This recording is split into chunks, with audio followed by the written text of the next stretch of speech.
Hello my dear students. So today this is my second lecture for 11th Commerce. I am going to explain objectives of accounting. What are the objectives of accounting?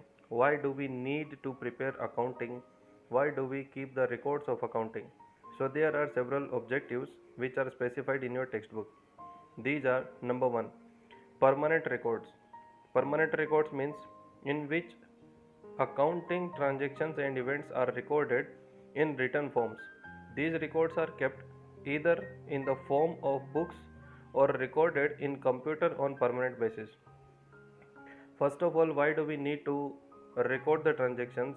देखिए, future में कभी भी अगर हमें requirement पड़े, suppose हमारा कोई भी ट्रांजेक्शन था जिसकी वजह से कुछ डिस्प्यूट्स, कुछ प्रॉब्लम्स अगर होती हैं, तो ऐसे में हम उस ट्रांजेक्शन को लिख के अपने पास में रख सकते हैं, जो परमानेंट बेसिस पे काफ़ी लंबे समय तक हमारे पास में एक सबूत के तौर पे होगा।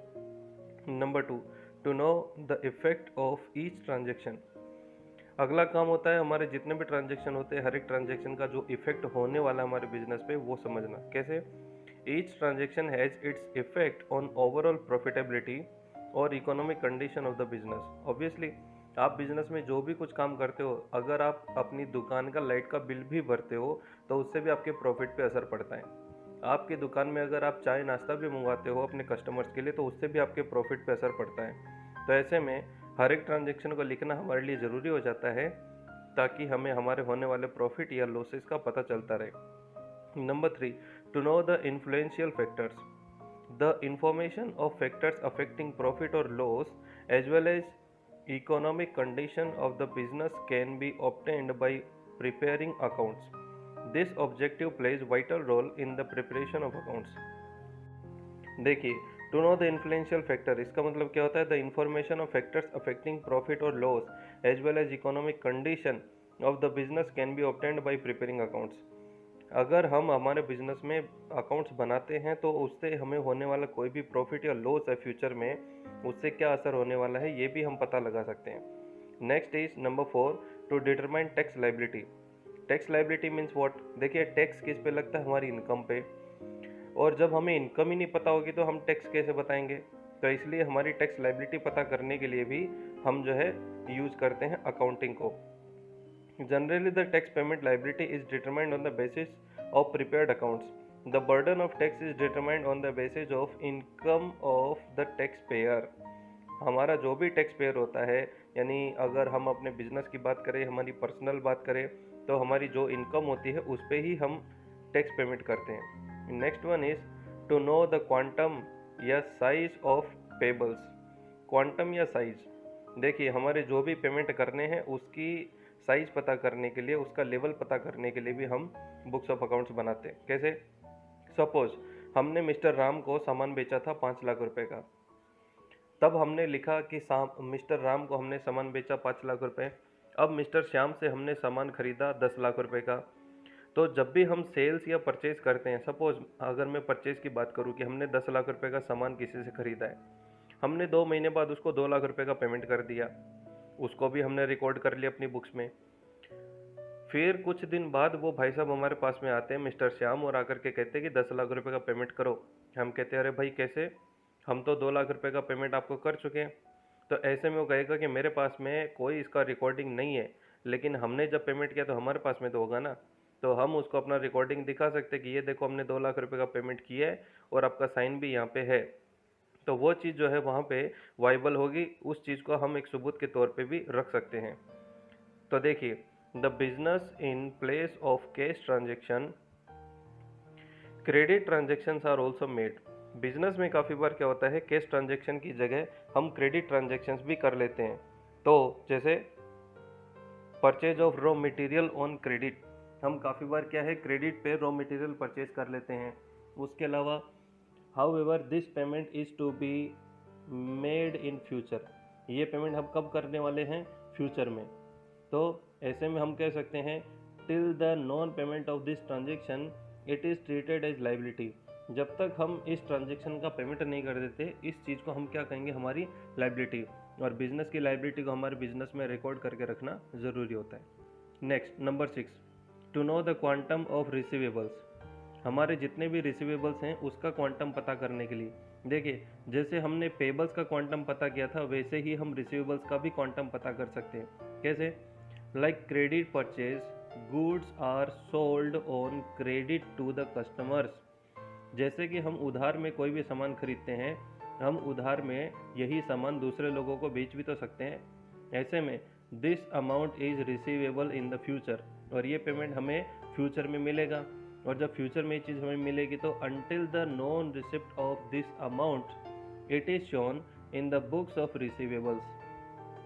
तो ऐसे में हमारी बुक के अंदर हम इसको किस नाम से लिखेंगे? हमेशा रिसीवेबल्स के नाम से हम इसे स्टोर करके रखेंगे। This information can be obtained from accounts. तो अगर हम बुक्स ऑफ अकाउंट्स बनाते हैं तो ये इन्फॉर्मेशन भी हमें वहाँ से मिल सकती है।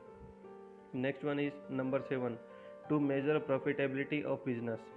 अब हमारे बिजनेस की प्रॉफिटेबिलिटी पता करने के लिए भी हम जो है यूज कर सकते हैं हमारे अकाउंटिंग इन्फॉर्मेशन को। देखिए कैसे? The significant objective of account is to measure earned profit और incurred loss for respective period. For respective period means आपने पर्टिकुलर कौन से टाइम के लिए कितना कितना प्रॉफिट या लॉस या जो भी ट्रांजेक्शन किए हैं उसके बारे में पता करने के लिए हम जो है हमारी बुक्स ऑफ अकाउंट्स बनाते हैं।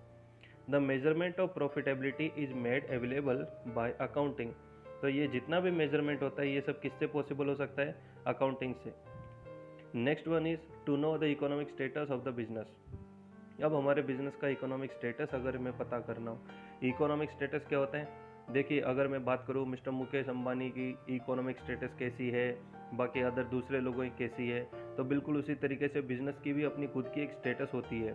At the end of the year what is the size of liabilities, assets and receivables. किसी भी बिजनेस के पास में कितनी एसेट्स हैं, लाइबिलिटीज़ हैं, उसके पास में कितना पैसा रिसीव होने वाला है, ये सब चीज़ों के बारे में हम जानकारी ले सकते हैं। और ये सब कहाँ से मिलेगा? From the accounts under accounting system. हमने अकाउंटिंग सिस्टम से जो भी अकाउंट्स बनाए हैं उसी से हमें ये सब चीज़ें पता चलेंगी। फिर when assets and receivables are more than liabilities, अगर हमें पता चले कि हमें फ्यूचर में जो पेमेंट करना है उससे ज़्यादा हमारे पास में प्रॉपर्टी है, हमें पैसा मिलने वाला है, तो it can be said that it is good economic condition. So economic condition which is known as solvency. तो ये जो हमारी इकोनॉमिक कंडीशन होगी इसे हम क्या कहेंगे? सॉल्वेंसी कहेंगे। या तो मैं कहूँ कि ये जो हमारी इकोनॉमिक कंडीशन है ये बहुत ही अच्छी मानी जाएगी जहाँ हमारे पास में प्रॉपर्टी ज़्यादा है और हमारे जो पेमेंट जाने वाले हैं वो बहुत ही कम है। Now our next topic is to detect and avoid errors and frauds. ये देखिए सबसे ज़बरदस्त चीज़ है यहाँ पे। बाय इन्वेस्टिगेटिंग प्रिपेयर्ड अकाउंट्स, हम जब भी अकाउंट्स बनाते हैं और जब उनका इन्वेस्टिगेशन करते हैं तो फाइनेंशियल मिस्टेक्स और crimes can be traced out.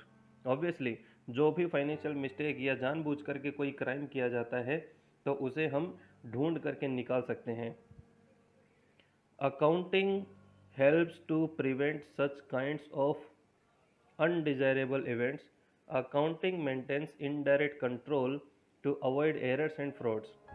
कोई भी एरर या फ्रॉड अगर हमने किया है तो वो सब चीज़ें अकाउंटिंग जो है हमारे सामने से हटा देती है और हम बिल्कुल सही तरीके से वो अकाउंट्स के बारे में पता लगा सकते कि गलती कहाँ पे हुई या किसने गलती करने की कोशिश की।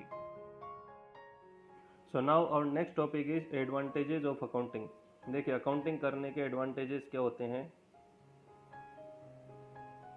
Number 1, availability of accounting information. Availability of accounting information क्या कहता है? जब भी कभी आपको ज़रूरत पड़ेगी फ्यूचर में तो आपके पास में सारी की सारी इन्फॉर्मेशन अकाउंट के बारे में पहले से लिखी हुई होगी कि कब कौन सी डेट को आपने क्या ट्रांजेक्शन किए होंगे। Accounting information is prepared by any owner of any business.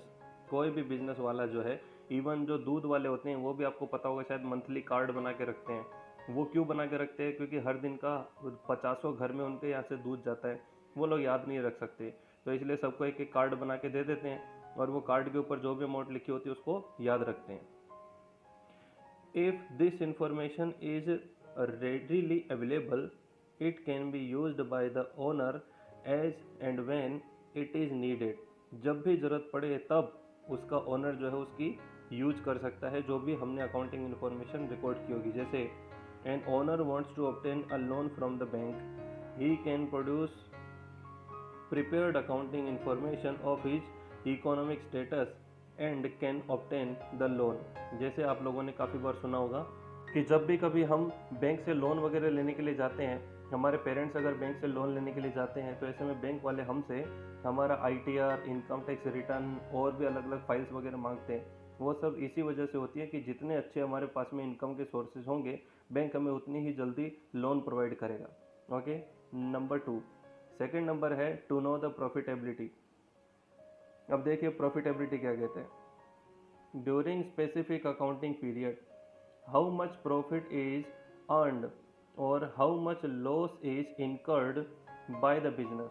Particular किसी भी टाइम पीरियड के दौरान किसी भी बिजनेस को कितना प्रॉफिट हुआ या कितना लॉस हुआ, ये पता करने के लिए भी हम जो है हमारे अकाउंट्स लिखते हैं। जैसे हम कह सकते हैं कि साल 2020 में, क्योंकि अभी सब जगह पे धीरे धीरे करके प्रॉब्लम्स आ ही रही है, तो यहाँ पे प्रॉफिट जो है वो कम होगा, जबकि 2019 में प्रॉफिट ज़्यादा था, 2020 में प्रॉफिट कम है। तो ये सब चीज़ें कैसे पता चलेंगी? जब हम बुक्स ऑफ अकाउंट्स बनाएंगे और अकाउंटिंग लिख के रखेंगे। Next, number 3, to know the financial status.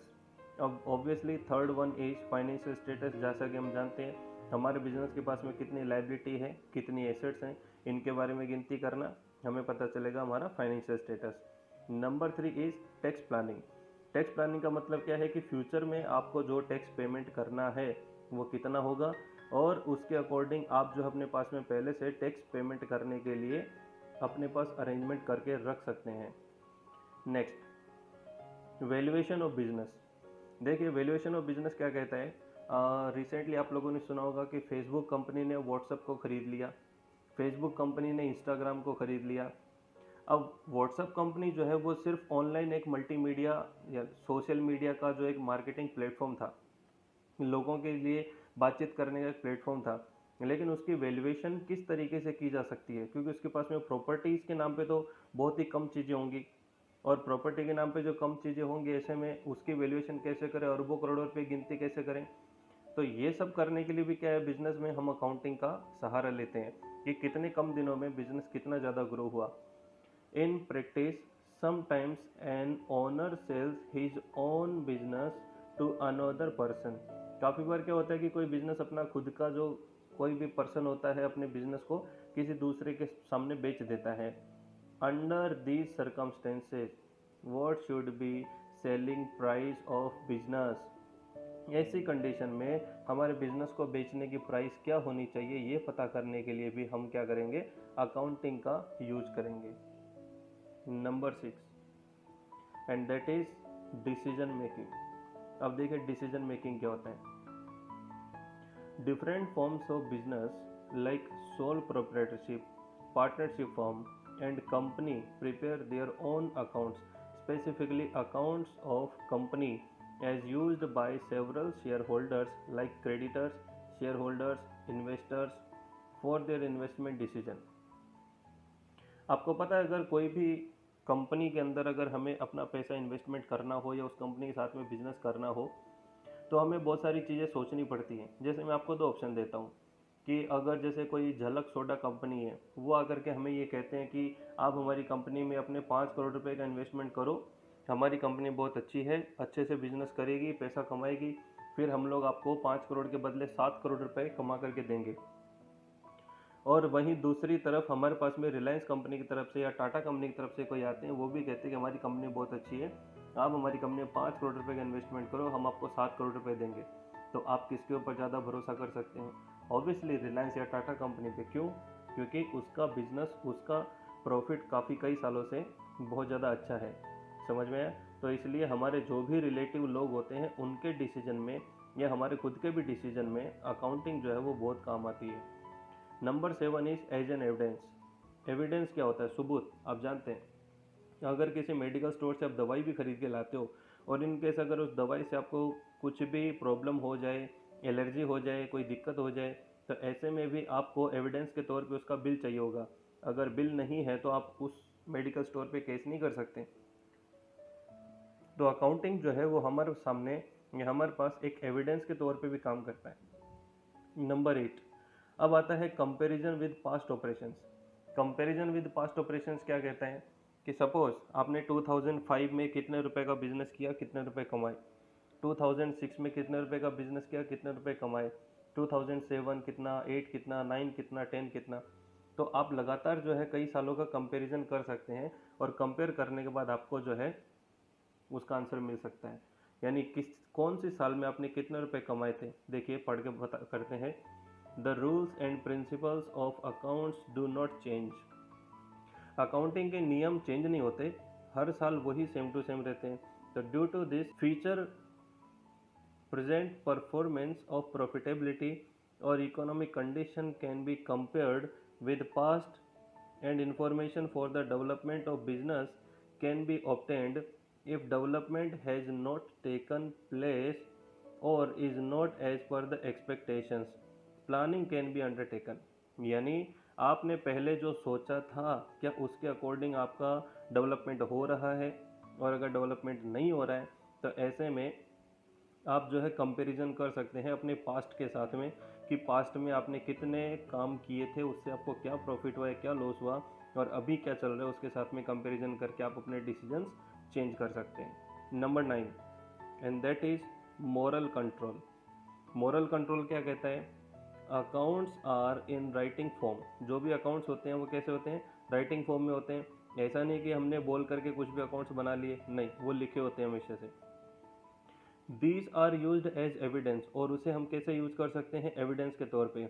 दस the chances of fraud made by employees are reduced, क्योंकि लिखा हुआ है सब कुछ पर्टिकुलरली। ऐसे में जो भी चांसेस होते हैं किसी भी चीज़ को छुपा लेने का या फ्रॉड करने का, वो सारे के सारे चांसेस धीरे धीरे करके ख़त्म हो जाते हैं। तो ऐसे में जो भी एम्प्लॉयज़ रहते हैं उसके ऊपर हमारे बिजनेस का मॉरल कंट्रोल बना रहता है। Next one is corrective measures. Corrective measures क्या होते हैं? In practice it so happens that the business suffers due to some past decisions made by the owners और द मैनेजमेंट ऑफ बिजनेस। काफ़ी बार क्या होता है कि बिजनेस के पुराने जो भी मैनेजमेंट वाले लोग होते हैं, मैनेजर्स होते हैं, उनकी वजह से हमें बहुत सी चीज़ें भुगतना पड़ता है। तो उन सब चीज़ों से बचने के लिए the effects of these decisions are reflected in the accounts, और इनका जो भी डिसीजन का रिफ्लेक्शन होगा वो हमें बुक्स ऑफ अकाउंट्स में देखने को मिलेगा। तो to avoid the recurrence of such mistakes, corrective measures and necessary care is generally taken। तो पुरानी गलतियों को सुधारने के लिए हमें जो है कुछ ना कुछ नए डिसीजंस लेने पड़ सकते हैं, नई चीज़ों के बारे में सोचना पड़ सकता है। So these are the advantages of accounting. Rest of the topics we will discuss in next lecture.